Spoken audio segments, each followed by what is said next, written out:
नमस्कार दोस्तों, आप सभी का बहुत बहुत स्वागत है आपके अपने चैनल पे। तो आज हम देखने जा रहे हैं एक कहानी जिसका नाम है सच्चा हीरा। तो चलिए शुरू करते हैं। शाम का समय था, सभी पक्षी अपने अपने घोंसले में जा रहे थे। तभी गांव की 4 औरतें कुएं पर पानी भरने आई और अपना अपना मटका भरकर बैठकर वहां पर बतियाने लगी। इस पर पहली औरत बोली, भगवान मेरे जैसा लड़का सबको दे। उसका कंठ इतना सुरीला है कि सब उसकी आवाज़ सुनकर मुग्ध हो जाते हैं। इस पर दूसरी औरत बोली कि मेरा लड़का इतना बलवान है कि उसे सब आज के युग का भीम कहते हैं। इस पर तीसरी औरत कहाँ चुप रहती, उसने भी बोला कि मेरा लड़का एक बार जो पढ़ लेता है वह उसको उसी समय कंठस्थ हो जाता है। यह सब बात सुनकर चौथी औरत कुछ नहीं बोली। तो इतने में दूसरी औरत ने कहा, अरे बहन, आपका भी तो एक लड़का है ना, आप उसके बारे में कुछ नहीं बोलना चाहती हैं? उसने कहा कि मैं क्या कहूँ उसके बारे में, वह ना तो बलवान है और ना ही अच्छा गाना गाता है, उसके बारे में बोलकर क्या फायदा। तो यह सब सुनकर चारों स्त्रियों ने अपने अपने मटके उठाए और अपने गांव की ओर चले।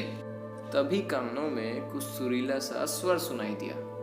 पहली स्त्री ने कहा, देखो मेरा पुत्र आ रहा है, वह कितना सुरीला गाना गा रहा है। पर उसने अपनी माँ को नहीं देखा और उनके सामने से वह निकल गया। अब थोड़ा दूर जाने पर एक बलवान लड़का वहाँ से गुजरा। उस पर दूसरी औरत ने कहा, देखो मेरा बलिष्ठ पुत्र आ रहा है। पर उसने भी अपनी माँ को नहीं देखा और सामने से निकल गया।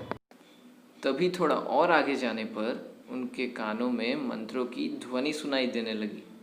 तभी तीसरी औरत ने कहा, देखो मेरा बुद्धिमान पुत्र आ रहा है।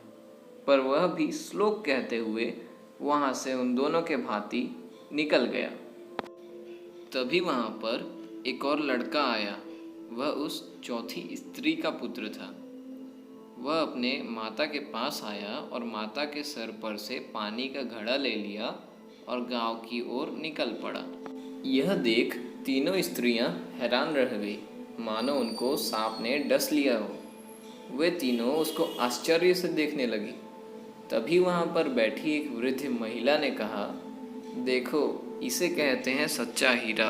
तो दोस्तों, कहानी यहीं पर ख़त्म हो जाती है और हमें इस कहानी से यह शिक्षा मिलती है कि सबसे पहला और सबसे बड़ा ज्ञान संस्कार का होता है, जो हमें और किसी से नहीं बल्कि हमारे स्वयं के माता पिता से प्राप्त होता है। फिर भले ही हमारे माता पिता शिक्षित हो या अशिक्षित, यह ज्ञान उनके अलावा दुनिया का कोई व्यक्ति हमें नहीं दे सकता। तो दोस्तों, आज के लिए बस इतना ही। अगर आपको यह वीडियो अच्छी लगी होगी तो इसे लाइक करें, शेयर करें। अगर आपको इसी तरह का वीडियो और चाहिए होगा तो सब्सक्राइब करें। धन्यवाद।